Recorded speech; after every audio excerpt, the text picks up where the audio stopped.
against time. We're always on the chase, grabbing moments lost in space. Chasing shadows, it's kinda insane. Life's ticking in a fast lane. Ephesians 5 verse 16 say, making the very most of your time on earth, recognizing and taking advantage of each opportunity with wisdom and diligence, because the days are filled with evil. So, say no to delays. Do not wait. Hold His words, make Him your path. Fuel your spirit, in faith we believe. Gratitude is the beat, let it amplify. Live with intent and let your actions testify. Seize the day, make it lit. Honor the one who gave it to us.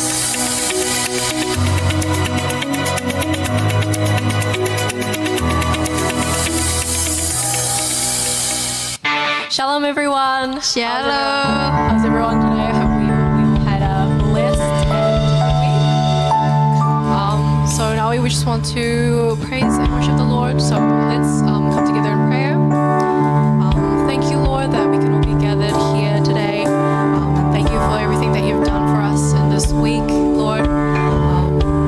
We want to come to you now, Lord, and lay all our burdens at your feet. We want to prepare our hearts to praise and worship your holy name and focus solely on you, Lord, and also to prepare our hearts to hear your word from Pastor Jack's sermon today. We pray that your holy blood and your Holy Spirit fills throughout this building and in our hearts and minds, Lord, and we want to give you all the glory.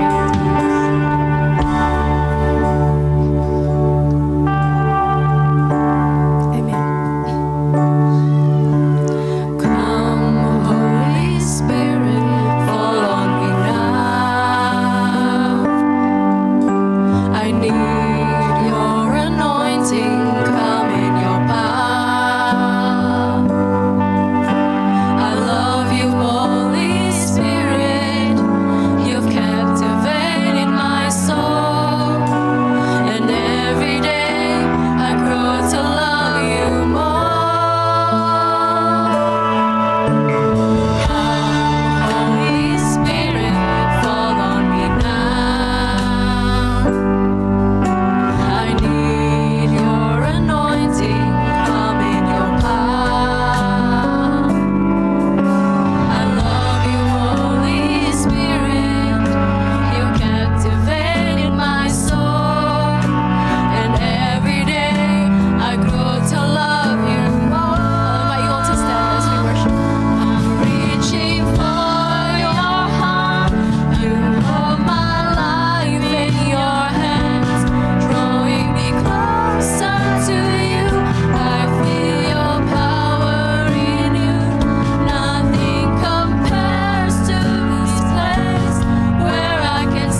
mengalami kebaikan-kebaikan Tuhan minggu ini? Lambaikan tanganmu saudara. God is good, amin. Yes, yes. Mari kita mau bersorak-sorai untuk Tuhan kita. Kebenarannya adalah pilihan kita, amin. Melayani ini adalah pilihan kita.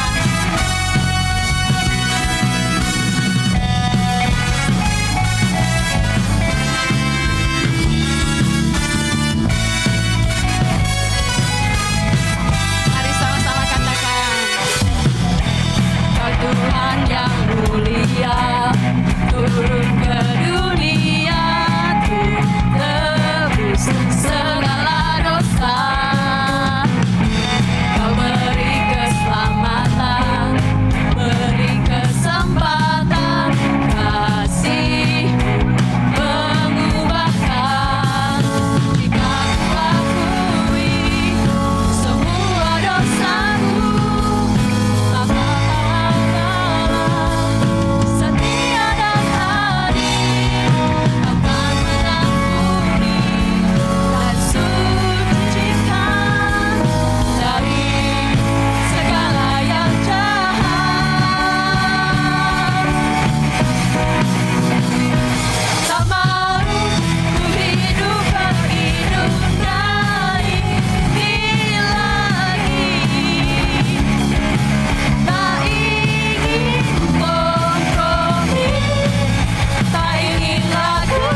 Silakan duduk. Saatnya kita mendengarkan pengumuman.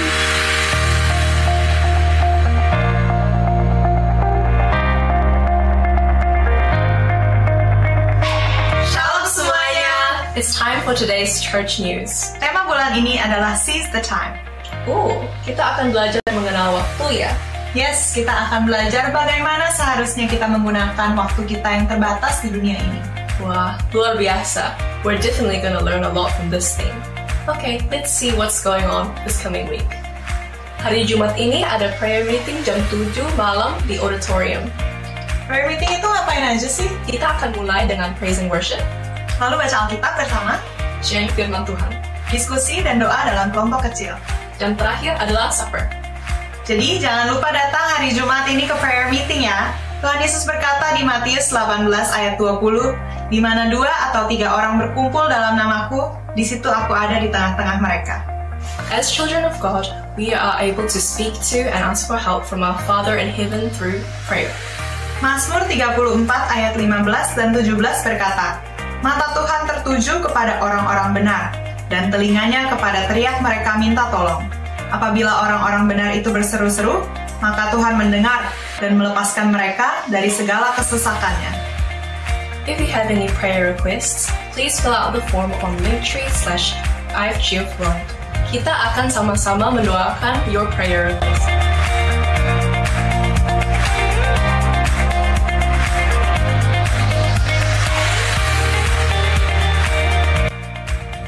Okay, that's all the news for today.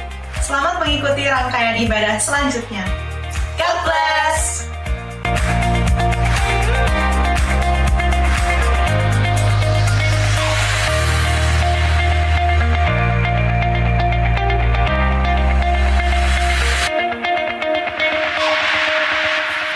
Haleluya. Dengan hormat kita mau bangkit berdiri saudara. Kita akan bersama-sama berdoa.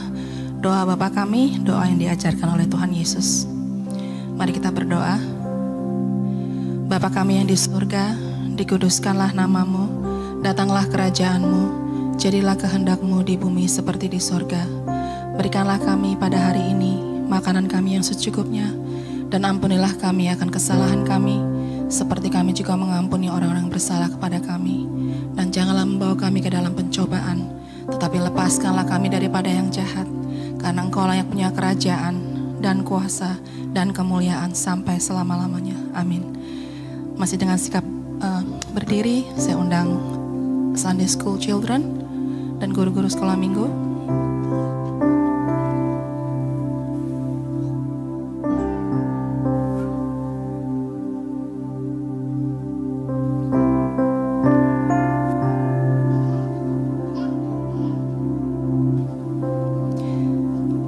Mari saudara, kita bersama-sama, kita bersatu hati, kita mau angkat tangan, kita mau memberkati anak-anak ini, juga guru-guru yang akan mengajar mereka.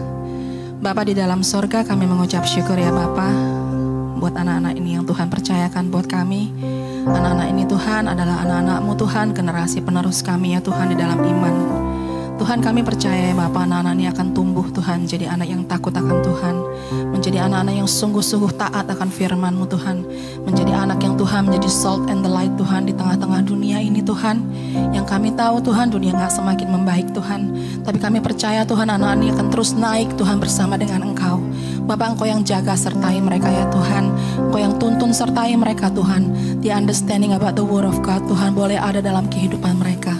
Tuhan, kami serahkan anak-anak ini ke dalam tangan-Mu Tuhan. Pada saat mereka mendengar firman-Mu Tuhan, pada saat mereka ada di dalam Sunday School Tuhan, mereka boleh belajar sesuatu yang baru ya Tuhan.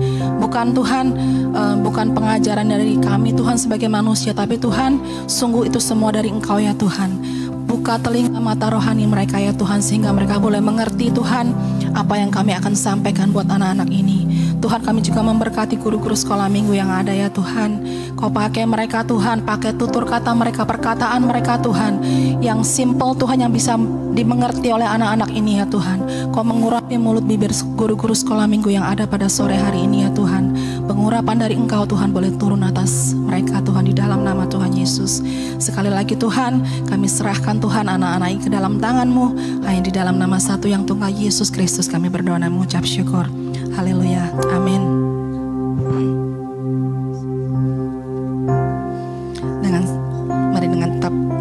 berdoa, kita akan bersama-sama berdoa buat corporate prayer. Bapak, dengan kerendahan hati Tuhan kami kembali datang kepadamu ya Tuhan. Kami mengucap syukur ya Bapak buat gereja ini Tuhan, buat keluarga yang di dalam Engkau Tuhan, yang Tuhan taruhkan buat setiap kami.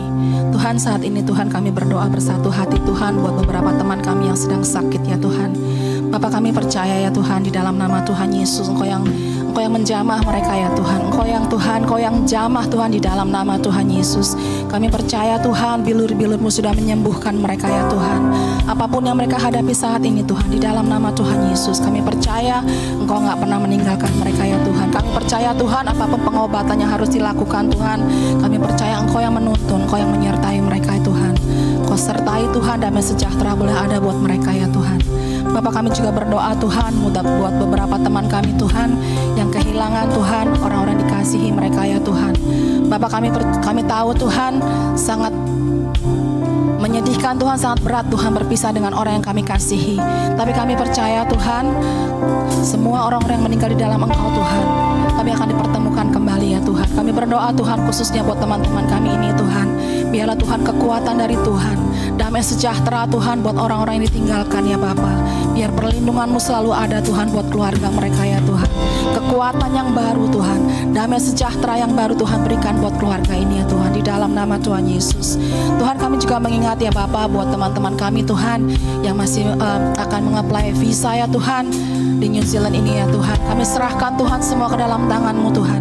Tuhan, Kau berikan officer yang terbaik buat mereka Tuhan, di dalam nama Tuhan Yesus. Kami percaya Tuhan, Kau yang membela mereka Tuhan, Kau yang memproses semuanya Tuhan.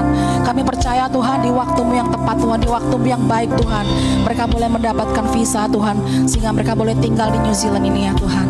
Terima kasih ya Tuhan, berikan Tuhan keyakinan buat mereka Tuhan, berikan Tuhan kepercayaan Tuhan, faithful Tuhan. Kami tahu Tuhan, Kau Tuhan yang tidak pernah meninggalkan anak-anak-Mu yang setia kepada Engkau Tuhan. Terima kasih ya Tuhan, kami serahkan semua saudara-saudara ini ke dalam tangan-Mu ya Bapa. Hanya di dalam nama satu yang tunggal Yesus Kristus kami berdoa dan mengucap syukur. Haleluya, amin. Haleluya. Kita masih dalam hadirat Tuhan, saudara. Tema bulan ini adalah Seize the Day.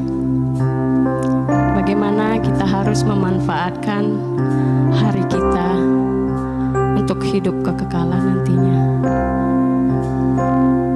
Kita harus buat prioritas. Apakah prioritas kita adalah hal-hal yang ilahi atau hal-hal yang dunia? Waktu terus berjalan. Waktu sangat cepat sekali, saudara. Waktu tidak dapat menunggu kita. Dia terus bergerak. Pilihan ada di dalam kita.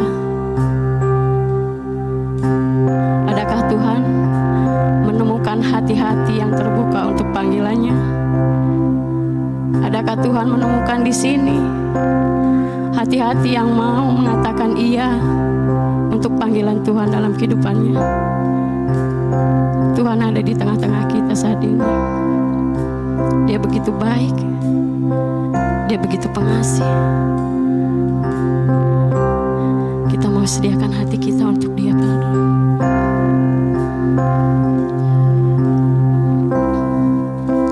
Betapa hatiku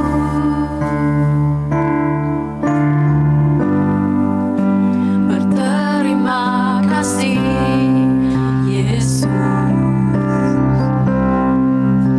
Kau mengasihiku.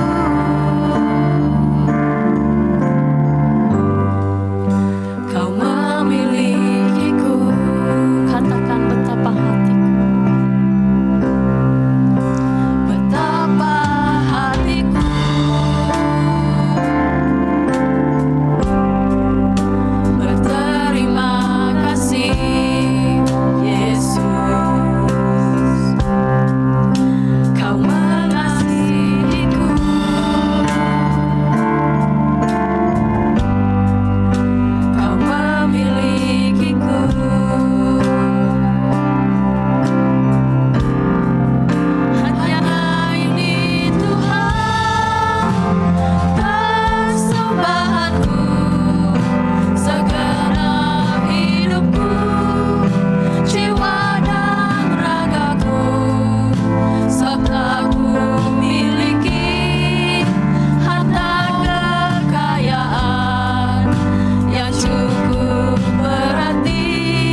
melayani Engkau Tuhan.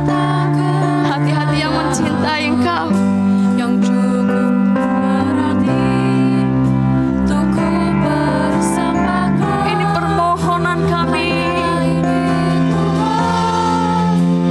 Permohonanku, terimalah Tuhan persembahanku.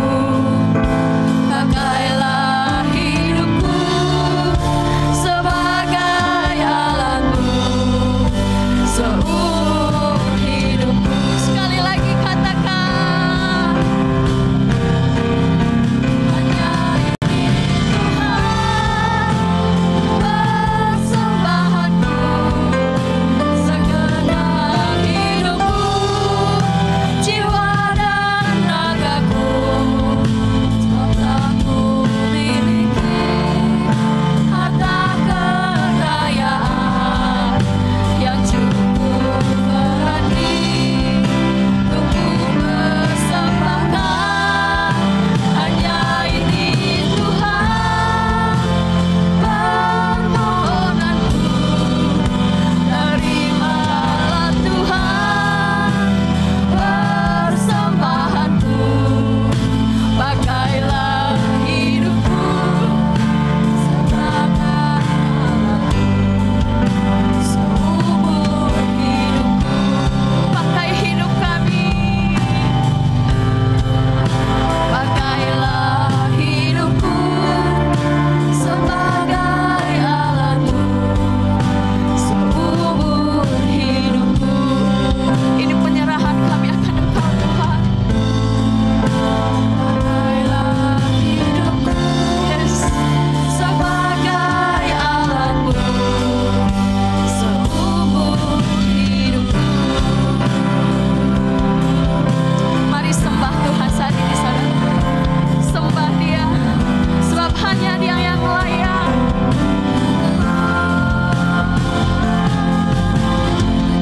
Terima kasih.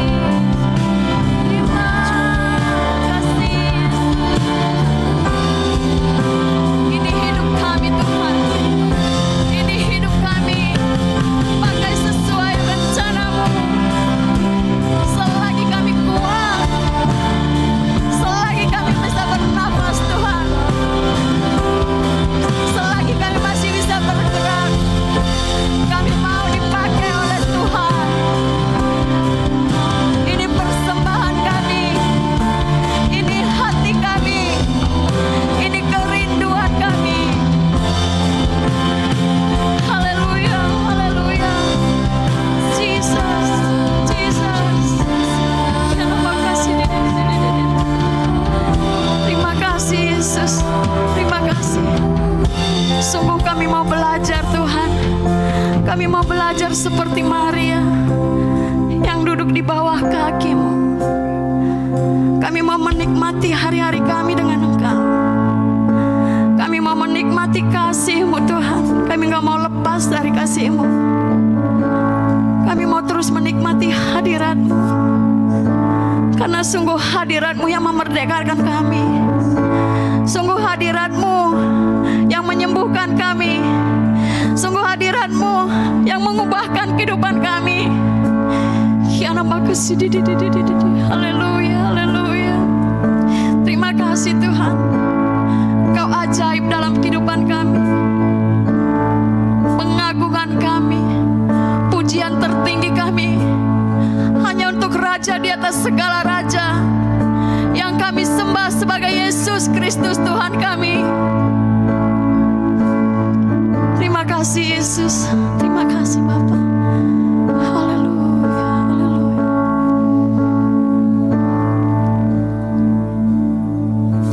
Seperti wanita mengurapimu, menangis di bawah kaki-Mu. Demikian hidupku mau mengasihi-Mu.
semuanya.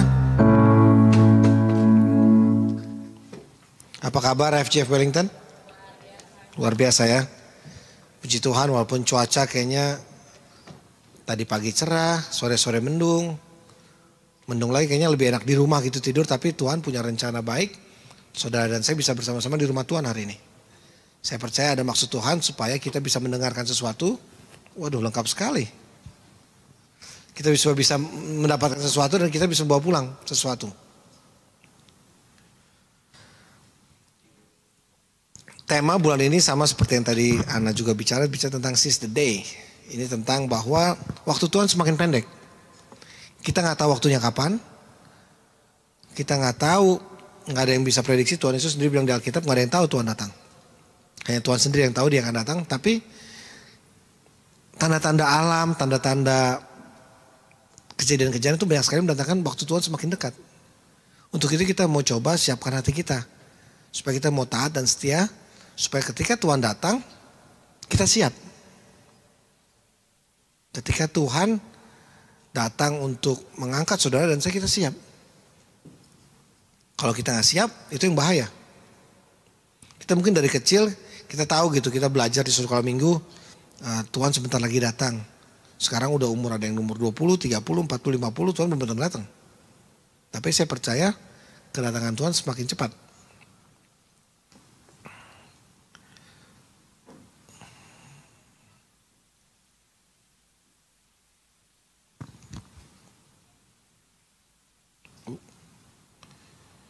Judul yang mau saya ambil sharing buat saya sore hari ini berbicara tentang hidup takut akan Tuhan. Kita mau belajar sama-sama supaya kita mau hidup takut akan Tuhan. Kadang-kadang, apa sih hidup takut akan Tuhan? Yang sering jadi pertanyaan buat saudara dan saya, apa sih hidup takut akan Tuhan? Takut akan hukuman-hukumannya, ataupun takut akan kalau kita melakukan dosa, takut akan akibat-akibatnya kalau kita hidup dalam dosa. Tapi sebenarnya itu takut akan Tuhan adalah bagaimana kita mau hormat kepada Bapa kita. Memiliki hubungan yang baik dengan Bapa kita. Kalau kita memiliki hormat, kita memiliki hubungan yang baik dengan Tuhan, kita bisa merasa sebelum kita melakukan dosa kita takut. Sebelum kita melakukan sesuatu yang gak berkenan kepada Tuhan, kita berusaha untuk menghindar. Itu namanya hidup takut akan Tuhan. Kita bukan takut akan dosanya, tapi kita berusaha sebelum dosa itu terjadi kita sudah berusaha untuk menghindar. Dan itu hanya Tuhan, Roh Kudus yang dalam hidup saudara dan saya bisa memberkatkan itu semua.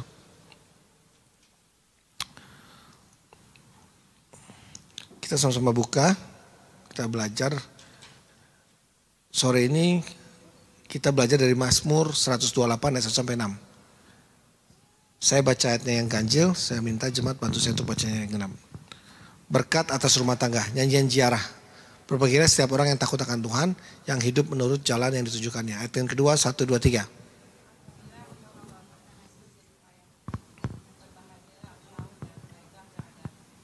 Istrimu akan menjadi seperti pohon anggur yang subur di dalam rumahmu. Anak-anakmu seperti tunas pohon zaitun di sekeliling mejamu. Ayat keempat, 1, 2, 3.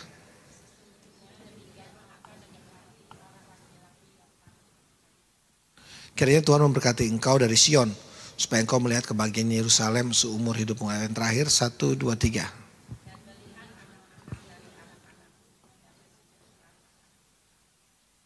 Amin. Kita mungkin sering baca tentang Mazmur 128 ini bagaimana Tuhan tuh rindu untuk memberkati keluarga-keluarga orang-orang yang takut akan Tuhan.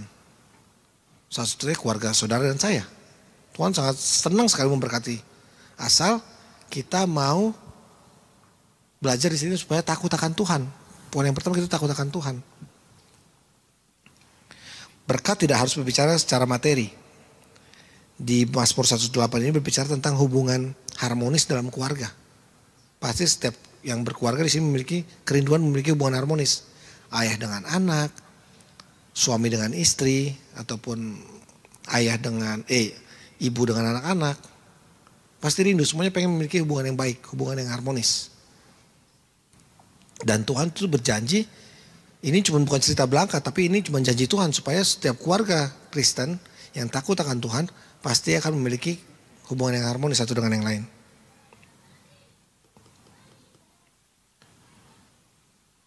Karena semua keluarga yang sehat dalam arti secara rohani, keluarga ini berdampak baik buat pekerjaannya. Buat anak-anaknya juga berdampak baik buat anak-anaknya di sekolahan ataupun di perkuliahan. Itu semua berawal dari rumah. Semua yang baik-baik itu berawal dari rumah. Kalau dari rumah sudah mengajarkan sesuatu yang tidak baik, nanti dia keluar juga akan membawa dampak yang tidak baik. Tapi kalau kita di rumah sudah diajarkan tata krama yang baik, anak yang sopan yang baik, itu kadang-kadang dibawa keluar, dia bisa menjadi anak yang baik juga. Tapi kalau di rumahnya aja sudah nggak baik, dia keluar, dia pikir oh ini nggak apa-apa kok di rumah biasa melakukan seperti ini. 2 hari lalu saya berkunjung ke rumah teman saya yang sudah lama nggak ketemu, orang Indonesia. Dia tuh lebih tua dari saya. Saya bawa Noah waktu itu. Orang tua ini tahu si Noah dari kecil. Saya bawa Noah, saya ke rumahnya. Noah masuk menyelonong boy aja gitu. Nyelonong langsung duduk di ruang tamu. Satu pertanyaan kecilnya sekarang hebat tuh. Wi-Fi please. Anak kecil nggak say halo. Nggak halo om, halo tante. Coba kalau saya dulu gitu ke rumah. Masuk gitu ya, kalau masih kecil main datang gitu. Pasti diajarin tuh selamat siang, selamat pagi, selamat malam dulu tuh sama tuan rumah. Jangan main datang, main duduk di ruang tamu aja. Minta maaf aja lagi. Langsung Noah gak gitu, Dedi gak pernah ajarin gitu kamu di rumah. Say hi dulu. Datang, saya harus say hi, ngobrol. Percuma kalau dia sampai saya ajak datang ke rumahnya, udah ketemu wifi, udah connect gitu gak ngobrol sama sekali, pasti susah ngobrolnya. Saya bilang, kamu cuma kasih waktu 2 menit, udah gitu kita harus ngobrol. Kalau nggak ngapain kita kesini, kalau kamu cuma main handphone doang. Pentingnya bagaimana tata krama itu diajarkan dari rumah. Penting sekali. Ada beberapa poin, 3 poin yang coba sharing pada sore hari ini. Pertama adalah, takut akan Tuhan adalah sumber kebahagiaan.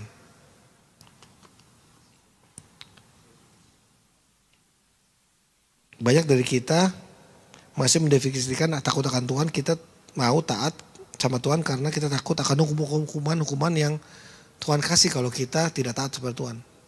Padahal itu salah. Seperti saya bilang pertama kali, takut akan Tuhan itu kita mau hormat sama Tuhan. Kita mau tunduk akan perintahnya, kita mau sebelum kita berbuat dosa kita udah hormat sama Tuhan. Kita mau berusaha supaya hal itu tidak terjadi. Kalau kita hormat, punya hubungan yang baik antara bapak dan anak, pasti anak itu akan menjadi hormat sama bapaknya. Sebelum bapaknya marah, mungkin dia udah berusaha untuk tidak melakukan hal-hal yang baik, yang tidak baik, Takut dalam arti positif. Karena Allah kita mau berusaha untuk menyenangkan Allah kita, Allah Bapa kita yang kekal. Kita mempunyai ketakutan didorong penghormatan kepada Tuhan. Takut akan Tuhan membuat kita semakin dekat dengan Dia. Bukan makin kita semakin jauh. Takut akan Tuhan sekali lagi menjadikan kita semakin dekat dengan Bapa. Bukan menjadikan kita jauh dari Tuhan. Karena kita bisa melihat bahwa ada kekuatan Tuhan dalam kehidupan saudara dan saya. Ada kebesaran Tuhan dalam kehidupan saudara dan saya. Ada otoritas Tuhan yang terjadi dalam kehidupan saudara dan saya kalau kita takut Tuhan. Yang paling penting adalah ada janji Tuhan itu nyata. Kalau kita mau takut sama Tuhan, janji Tuhan itu nyata dalam kehidupan saudara dan saya. Ada kekudusan yang terjadi dalam kehidupan kita sehari-hari. Kalau kita mau takut akan Tuhan. Sekarang kadang-kadang kita bertanya, Tuhan saya udah mengikuti Engkau. Saya sudah ke gereja tiap minggu. Saya sudah ikut iCare dan lain sebagainya. Tapi janji Tuhan dari awal Januari sampai sekarang belum kejadian dalam kehidupan saudara dan saya. Mungkin itu pertanyaan. Biasanya kalau awal tahun kan ada namanya, apa namanya tuh? Resolusi, thank you Aldo. Ada orang buat resolusi. Sampai sekarang udah bulan 11, gak ada kejadian dalam kehidupan kita. Langsung tuh, flashback dalam kehidupan saudara dan saya. Apakah kita selama 11 bulan ini kita takut sama Tuhan apa enggak? Apakah kita gak memanfaatkan waktu yang Tuhan berikan, seize the day? Apakah kita gak hidup kita berjalan biasa aja, tanpa takut Tuhan? Kenapa janji Tuhan tuh gak nyata dalam kehidupan saudara dan saya? Karena introspeksi langsung diri buat kita. Kita ini takut Tuhan apa enggak? Apa kita cuman Kadang-kadang melawan Tuhan. Tuhan bilang ke kanan, kita masih mau coba ke kiri. Kita masih coba jalan terus. Tapi kalau kita mau taat sama Tuhan, kita mau takut sama Tuhan, kita mau terus berjalan bersama Tuhan. Ada beberapa poin, 3 poin yang saya sharing pada sore hari ini. Takut akan yang pertama, takut akan Tuhan adalah sumber kebahagiaan.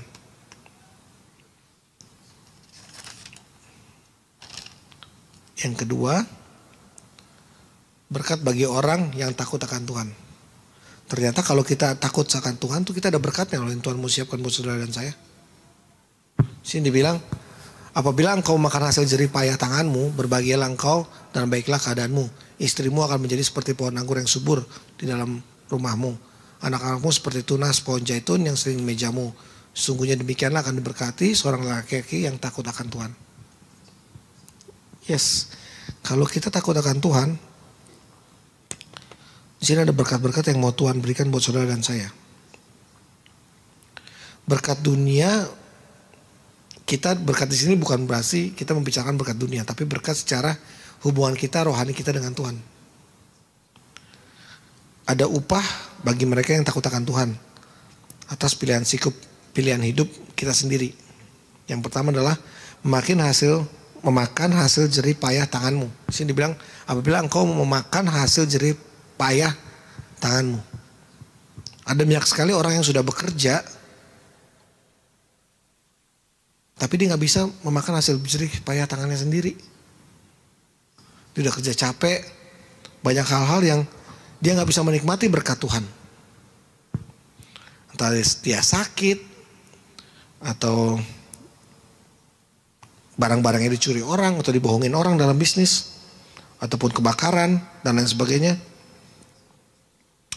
Ataupun kita udah berusaha ngumpulin uang banyak, tapi warisan yang kita punya, anak-anak jadi berantem, ngerebutin warisan. Tahun 2022 ada tuh yang punya Sinar Mas, ada yang tahu, pernah kenal di berita di Indonesia tahun 2022 ada yang punya Sinar Mas meninggal, Eka Cipta, salah satu konglomerat terbesar di Indonesia. Kekayaannya 737 juta T, nggak pakai M lagi nih, pakai T belakangnya. Itu kekayaannya. Tapi anaknya 5, ini anaknya, istrinya masih hidup nih, istri Eka Cipta masih hidup. Anaknya 5, bapaknya meninggal apa? Anak-anaknya berantem semuanya, rebutan warisan. Berantem sampai yang kakaknya bawa adiknya ke pengadilan, yang adiknya bawa kakaknya ke pengadilan. Itu gimana hati mamanya? Kebayang nggak? Hati mamanya itu gimana? Kekayaannya jadi rebutan. Harta yang banyak ini jadi rebutan. Sampai kepala hakimnya mendingan, dia pernah bilang hakimnya, mendingan lu urusin keluarga lu sendiri, udah fix baru ke pengadilan. Jangan yang satu kakak yang satu maksa adiknya ke pengadilan kasus, adiknya lagi maksa kakaknya yang satu, samanya nggak ada selesai. Mendingan lu urusan keluarga lu damaiin sendiri, kalau udah selesai baru ketemu di pengadilan. 737 T, kebayang dibagi 5 aja udah berapa T? 100 T misalkan contoh ya, lebih. Itu masih rebutan.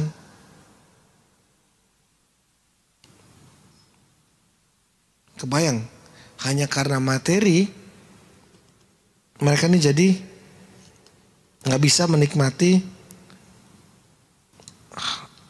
jerih payahnya. Papanya udah kerja capek-capek, ini papa-mamanya pasti kerja banting tulang supaya bisa punya harta seperti itu. Tapi dia nggak bisa nikmatin hasilnya karena meninggal lebih cepat dan juga hartanya menjadi rebutan. Hubungan yang baik kita dengan Tuhan akan membuat kita sendiri menjadi terbuka dan menikmati berkat Tuhan dengan rasa bersyukur. Waktu kecil saya masih ingat mama saya selalu bilang kalau kita lagi makan meja makan tuh harus habis di piring. Kasihan nasinya nangis. Ada yang pernah dibilang gitu gak? Ada ya? Makan tuh harus habis. Kasihan kalau nggak nasinya nangis itu. Saya waktu kecil mana mungkin nasi nangis sih, selesai makan mama udah mau cuci piring. Saya lihat nasi saya nggak habis, nggak nangis. Dibohongin nih ternyata saya. Malah saya kenyang, saya bawa piring yang ada sisa makanan sedikit, saya bawa ke tempat cuci. Pas mama saya nangis, kok gak dihabisin, udah kenyang mah. Ternyata bukan nasinya nangis, mama saya yang nangis kalau ada makanan sisa. Sedih, soalnya dia udah kerja capek. Dia kerja capek supaya ada food on the table for all the kids. Tapi kalau gak dihabisin, sedih dia. Ketika saya punya anak, saya baru tahu apa maksudnya nasi itu nangis. Ketika saya udah punya anak, saya bekerja, anak saya si Noah apalagi itu makannya picky sekali. Kalau dia nggak habis, saya baru berasa, saya maybe kasihan banget. Makanya saya kalau pesan makanan di restoran, saya nggak mungkin pesan 3 mil. Saya udah tahu nih Noah pasti nggak habis, pasti larinya ke saya juga yang ngabisin.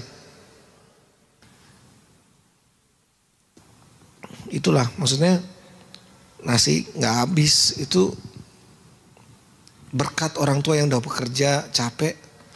Intinya kita mau makan kasih habis. Sama satu lagi nih yang mama yang bikin orang tua saya sedih. Saya ingat waktu dulu sekolah zaman 80-an, kalau pakai sepatu tuh belakangnya diinjak. Ada gak yang sama kayak saya gak? Pakai sepatu belakangnya diinjak. Oh, Ko Herman masih sampai sekarang. Waktu belakangnya diinjak itu biar apa? Biar masuk dan keluarnya gampang katanya, kalau biar lebih cepat gitu kan.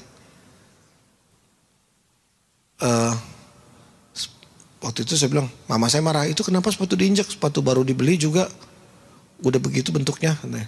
Ah, ini kan sepatu murah mah, kita juga bisa beli lagi. Emang sih sepatu yang murah tuh dulu, harus ingat zaman sepatu capung tau gak? Sepatu yang gampang dipakai itu sepatu capung. Tapi mama saya bilang bukan masalah harganya, mama beli itu pakai uang. Kamu belum kerja, kamu belum bisa menghasilkan uang. Kamu nggak tahu capeknya cari duit supaya bisa beli sepatu buat kamu.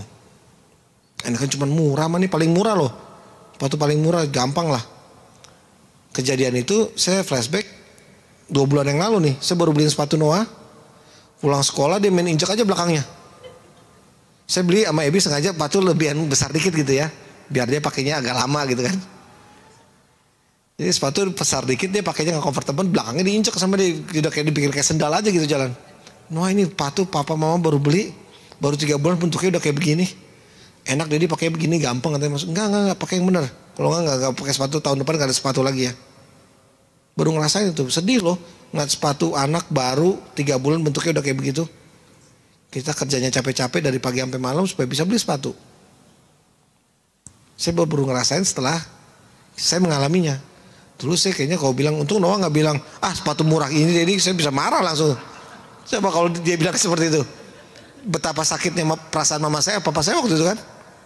Kalau dia bilang, dia ini cuma sepatu murah gini aja, murah gimana? Itulah pentingnya bagaimana kita mau bisa menikmati berkat yang Tuhan kasih.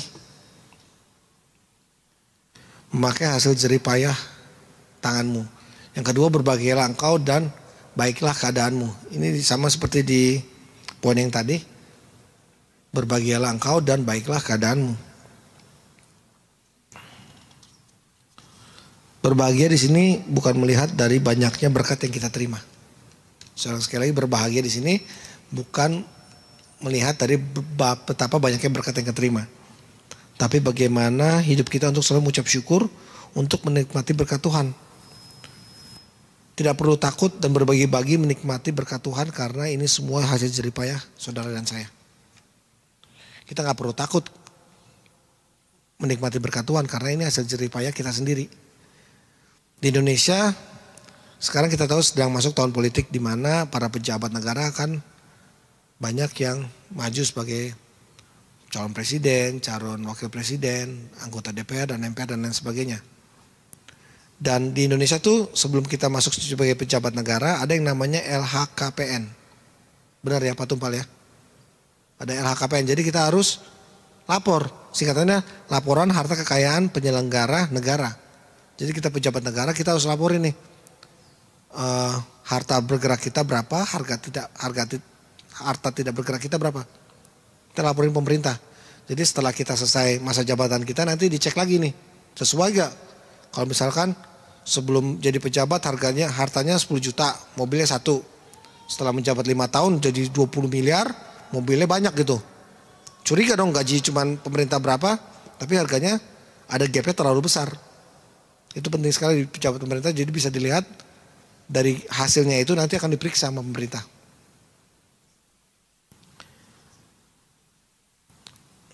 Selama menjadi pejabat negara akan menjadi punya kewenangan dan punya kuasa untuk mendapatkan ataupun memberikan keputusan-keputusan yang bisa menguntungkan pribadinya ataupun keputusan-keputusan yang bisa menguntungkan negara. Kalau kita mendapatkan harta yang tidak normal itu akan dicek oleh pihak korupsi dan akan berdampak setelah kita selesai masa jabatan. Banyak sekarang juga pejabat-pejabat Indonesia dulu yang zamannya korupsi itu mereka menyimpan uangnya itu ke rekening-rekening bukan atas nama dia. Atas nama istri, anak, cucu, supir. Ini semua disimpan semua rekening-rekening hasil korupsi itu simpan ke rekening-rekening mereka. Ataupun tanah ataupun aset mereka atas nama orang lain. Supaya hartanya enggak terdeteksi sama pemerintah. Itu dia, saya bilang ini contoh orang yang diberkati Tuhan tapi tidak takut akan Tuhan. Korupsi kanan kiri hanya untuk memenuhi keinginan pribadinya. Dia diberkati Tuhan dengan pengetahuan, dengan knowledge yang punya, dengan kedudukan yang diberikan. Tapi dia nggak takut sama Tuhan. Dia tetap mau korupsi kanan kiri supaya memenuhi keinginan pribadinya. Yang ketiga, istrimu akan menjadi seperti pohon anggur yang subur. Amin. Siapa yang suami yang rindu istrinya menjadi seperti pohon anggur yang subur? Bukan menjadi gemuk ya. Bukan, definisinya beda loh. Pohon anggur yang subur nih, anggur tuh pohonnya kecil-kecil semua kita tahu ya. Tapi pohon anggur yang subur ini yang berbuah banyak. Bukan pohon anggur jadi kayak pohon beringin, enggak. Pohon anggur tetap kecil, tapi dia berbuah banyak. Ini pasti kerinduan. Saya percaya istri-istri AFJF Wellington ini seperti ini semuanya. Amin. Saya percaya ini pohon anggur yang subur yang bisa memberkati orang lain. Memberkati keluarga dan juga memberkati orang lain. Lihat dampak yang terjadi kepada seorang kepala keluarga yang takut akan Tuhan. Kembali ke 1 Mazmur 28 ini dampaknya kalau kepala keluarga ataupun laki-laki yang takut akan Tuhan. Dia akan memiliki seorang istri yang seperti pohon anggur yang subur. Suasana rumah menjadi nyaman dan damai. Ada harmonisasi dalam rumah tangga. Ada damai sejahtera dalam rumah tangga. Ada sukacita dalam rumah tangga. Ada yang namanya pujian penyembahan dalam rumah tangga. Itu penting sekali. Tuhan rindu adanya pujian penyembahan dalam rumah tangga. Sebagai seorang suami kita harus menjadi teladan buat kita, buat istri dan anak-anak dalam hidup takut akan Tuhan. Saya juga percaya suami-suami di FJF semua ini takut akan Tuhan loh. Lihat itu kalau kita lagi main scare, kesaksian-kesaksiannya luar biasa.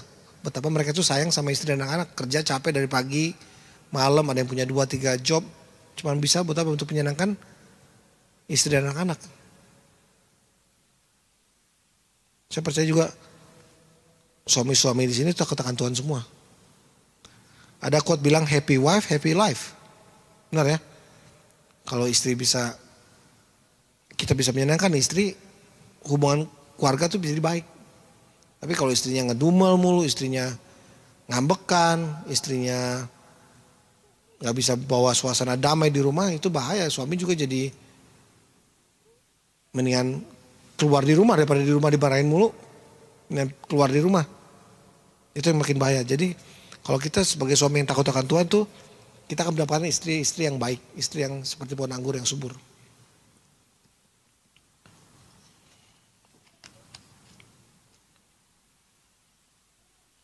Yang D-nya anak-anakmu seperti tunas pohon zaitun. Wow, luar biasa nih firman Tuhan di 128. Kita seperti anak-anak yang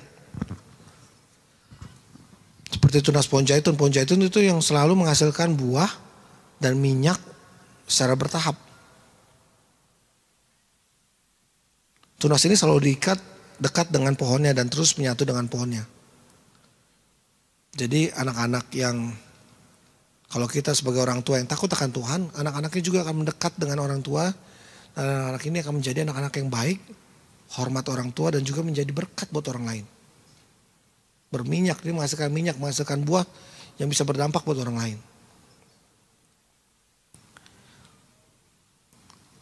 Ada, ini kita sering lihat ya, like father, like son. Kita udah sering dengar peribahasa ini ataupun quote seperti ini. Jadi orang tua yang baik, bapak yang baik bisa berdampak kepada anaknya juga menjadi baik. Ini saya mohon izin, Pak Tumpal, ini ada bahasa Bataknya kurang lebih seperti ini. Endang dao tubis sian bunana. Benar Pak ya? Ini bahasa Bataknya like father like son seperti ini nih. Apa saya yang salah ambil di internet, apa kurang lebih maafin saya kalau saya salah artinya ya. Ini artinya like father like son. Namburu benarkah?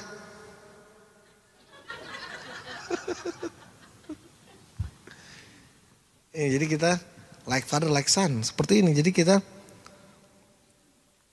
orang tua yang baik itu berdampak buat anak-anaknya. Saya ada satu video, bisa tolong Ricky diputar.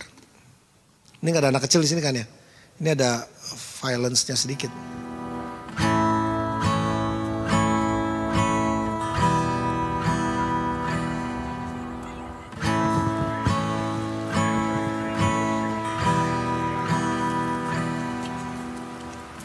It looks like rain again today.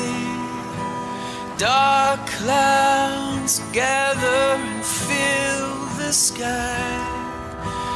Don't know how to talk to you, just know how to say goodbye. Have you actually got a driver's license? I don't think so. Did you see his back there? Go back where you came from. Learn to speak English. Go back where you came. You don't know anything to me.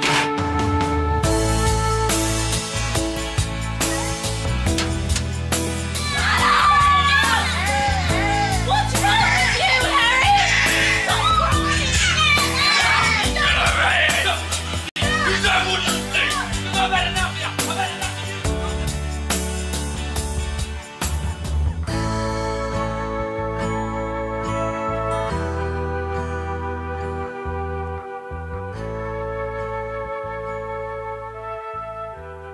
Thank you Ricky. Ya dibilang children see, children do. Apa yang anak kita lihat tuh anak-anak kita lihat dari orang tuanya. Secara nggak langsung. Kalau anak-anaknya melihat orang tuanya yang baik, yang selalu pujian penyembahan, yang selalu berdoa, yang selalu berserah sama Tuhan, itu akan berdampak luar biasa. Tapi kalau orang tuanya selalu melihat anaknya selalu melihat orang tuanya yang swearing, yang nggak sabaran, yang abuse buat istri ataupun anak-anak yang lain, itu menjadi contoh buat mereka. Itu penting lagi kita sebagai orang tua supaya memberikan dampak dan impact yang baik buat anak-anak. Children see, children do.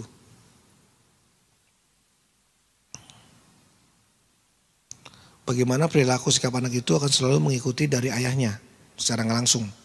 Seorang ayah yang tidak takut akan Tuhan, maka anak-anaknya juga akan menjadi anak-anak yang gak takut sama Tuhan. Jangan langsungin marahin anak kita kalau dia melakukan hal yang tidak baik di luar, di lingkungan sekolah ataupun di lingkungan permainan. Coba kita introspeksi dulu, kita sebagai bapak, apakah kita sudah melakukan yang baik buat anak kita. Ada satu quote yang memberkati saya sebagai seorang ayah, quote Kristen dibilang, "Do not tell your children how to pray, but show them how to pray." Do not just tell your kids how to worship the Lord, but show them how to worship the Lord. Tunjukin bagaimana worship the Lord. Yang terakhir, do not just tell your children there is a power in the name of Jesus, but show them there is a power in the name of Jesus.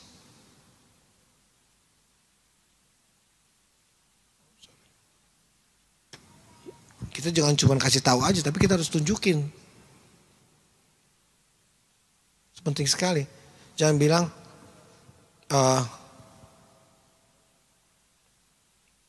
sebelum tidur doa ya, begitu tutup pintu kita keluar gitu.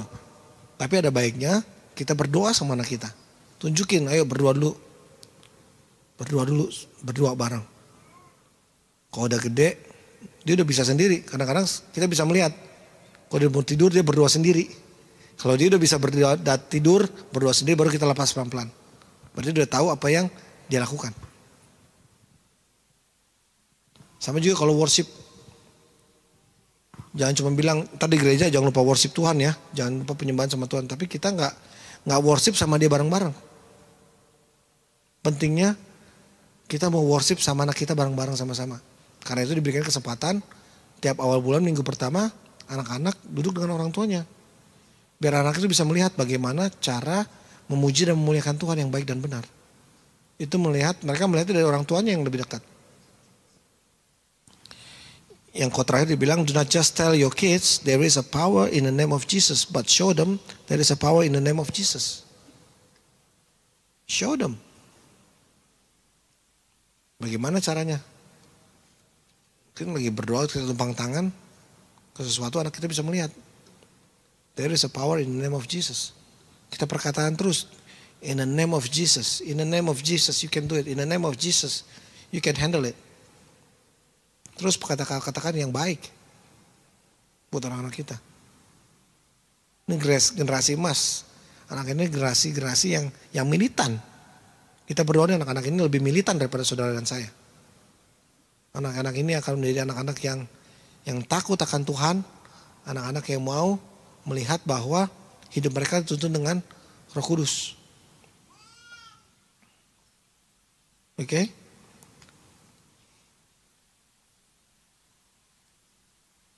Saya suka quote yang terakhir dibilang, do not just tell your kids there is a power in the name of Jesus, but show them there is a power in the name of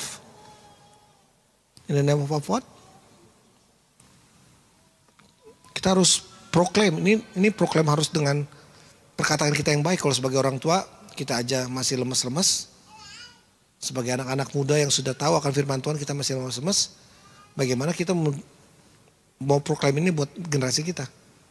Saya ulang sekali lagi ya. Do not just tell your kids there is a power in the name of Jesus, but show them there is a power in the name of Amen. There is a power in the name of Jesus. There is a power in the name of Jesus. Cuma satu. Gak ada siapa-siapa lagi. In the name of Jesus.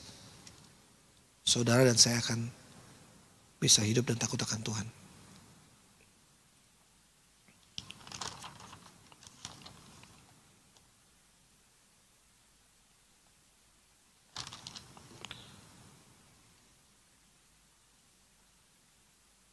Poin yang terakhir, sesungguhnya demikianlah akan diberkati laki-laki yang takut akan Tuhan. Ini di Mazmur 128 ayat yang keempat. Saya undang tim musik untuk maju ke depan. Diberkati laki-laki yang takut akan Tuhan. Seorang ayah yang sudah mendapatkan berkat melalui pekerjaan yang dia lakukan, berkat itu akan mengalir ke anak dan istrinya. Dengan artian berkatnya itu yang didapat berkat yang takut akan Tuhan. Berkat yang didapat itu akan mengalir buat anak dan istrinya. Yang perlu diingat adalah bahwa berkat yang kita dapat itu bukan karena kuat dan gagah kita, bukan karena kepintaran kita, bukan karena kita memiliki posisi yang baik di pekerjaan, tapi berkat itu kita dapatkan karena kebaikan Tuhan.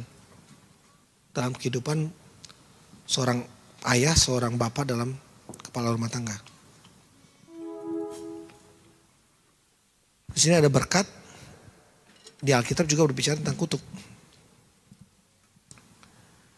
Kalau seorang ayah tidak takut akan Tuhan, maka anak-anaknya akan merasakan sampai keturunan ketiga dan keempat. Seorang ayah yang tidak takut akan Tuhan, seorang ayah yang menyembah hal-hal yang di luar Tuhan Yesus, Tuhan tuh marah. Tuhan tuh Allah yang cemburu. Generasi kedua, ketiga, dan empat ini akan gak diberkati sama Tuhan. Kita buka ayatnya. Sama-sama di Keluaran 20 ayat 6. Ayat 4 sampai 5. Di sini dibilang, jangan membuat bagimu patung yang menyerupai apapun yang ada di atas langit, atau yang ada di bawah bumi, atau yang ada di dalam air di bawah bumi. Jangan sujud menyembah kepadanya atau beribadah kepadanya, sebab aku Tuhan Allahmu adalah Allah yang cemburu, yang membalaskan kesalahan bapa kepada anak-anaknya, kepada keturunan yang ketiga dan keempat dari orang-orang yang membenci aku. Ada firman-Nya. Kalau kita sebagai seorang ayah yang seperti ini, keturunan sampai keempat itu dalam kemarahan Tuhan. Tim media bisa buka bantu yang Keluaran 20 ayat 6. Saya nggak ada di sini, sorry. Tapi nggak usah takut kalau kita misalkan ada di keturunan ketiga ataupun keturunan kedua, kita pikir orang tua kita, ayah kita, kakek kita, ataupun buyut kita melakukan hal yang nggak baik, menyembah hal-hal yang berhala di hadapan Tuhan.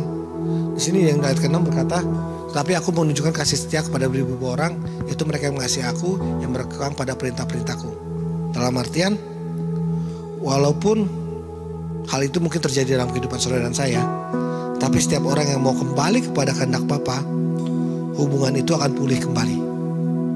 Misalkan kita dalam keturunan kedua, keturunan ketiga, dari orang-orang kakek, buyut kita yang gak kenal Tuhan. Tapi kalau kita mau kembali kepada Tuhan, kita reborn, kita adalah generasi yang baru di mata Tuhan. Kita menjadi keturunan pertama yang mau mengenalkan Tuhan buat anak-anak kita. Kita menjadi keturunan pertama yang orang yang takut akan Tuhan.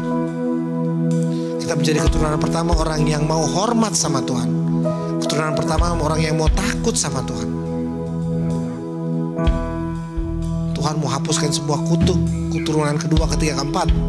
Kalau kita, saudara dan saya mau menyerahkan hidupnya benar-benar kepada Kristus. Ingat, kedatangan Tuhan sudah semakin dekat. Waktu sudah semakin sedikit lagi. Jangan sampai kita menjadi orang-orang yang tertinggal di dunia ini. Kita mau sama-sama bisa merasakan kasih Bapa di surga. Kita mau sama-sama hidup bersama dengan Bapa di surga.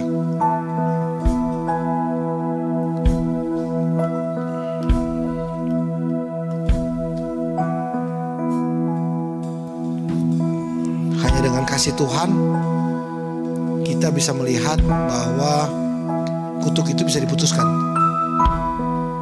Kita bisa menjadi generasi yang baru, generasi yang takut akan Tuhan, generasi emas yang siap melindungi generasi-generasi kita selanjutnya, supaya generasi ini terus maju bersama Tuhan. Kita tundukkan kepala, mari kita berdoa. Terima kasih Tuhan Yesus, Kau Allah yang baik ya Tuhan, Kau Allah yang luar biasa dalam kehidupan kami ya Tuhan. Terima kasih buat firman hari ini ya Tuhan. Biarlah kami semua bukan hanya sebagai seorang anak ya Tuhan, tapi kami semua yang berada di ruangan ini mau menjadi takut akan Tuhan. Kami semua di sini mau menjadi hormat kepada Bapa. Kami memiliki hubungan yang baik ya Tuhan, memiliki hubungan yang direstorasi dengan Bapa, hubungan seperti anak dengan Bapanya yang penuh kasih sayang, hubungan yang baik ya Tuhan. Kami sebagai anak Tuhan, kalau kami pernah melakukan kesalahan ya Tuhan, kami mengucap syukur dari kesempatan buat kami untuk bisa mengampuni dosa kami ya Bapa.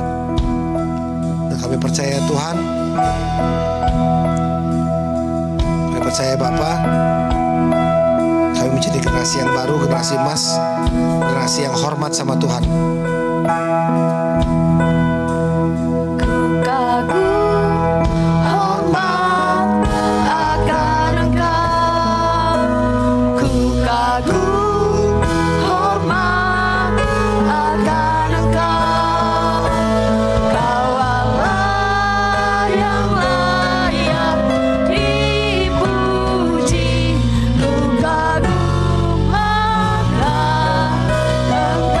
Mari bawa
Ishak, Yakub, menyertai Engkau dari sekarang dan sampai selama-lamanya. Terima kasih ya Tuhan buat firman-Mu hari ini ya Bapa. Biarlah firman itu menjadi rema yang terbaik dalam kehidupan kami ya Tuhan. Kami semakin takut akan Engkau ya Tuhan, semakin hormat pada Engkau dari hari ke hari ya Bapa. Jadikan kami lagi menjadi anak-anak yang mau selalu tunduk kepada orang tua ya Tuhan. Terima kasih ya Tuhan. Berdoa buat hari ini, kami juga berdoa buat Pastor Simon di Indonesia ya Tuhan. Apapun yang terjadi dalam kehidupannya ya Tuhan, kami percaya Tuhan. Terima kasih pastor kami menjadi contoh ya Tuhan, anak yang hormat buat orang tuanya ya Bapa. Terima kasih Tuhan, berkati dalam rencananya ya Bapa. Apapun rencana ke depannya ya Tuhan, kami serahkan sebagai dalam tangan-Mu ya Tuhan. Terima kasih Tuhan Yesus. Berdoa juga buat hidangan yang kami makan hari ini ya Tuhan. Biarlah yang ini menjadi berkat buat kesehatan jasmani dan rohani kami. Terima kasih Tuhan Yesus. Ampuni segala dan salah kami.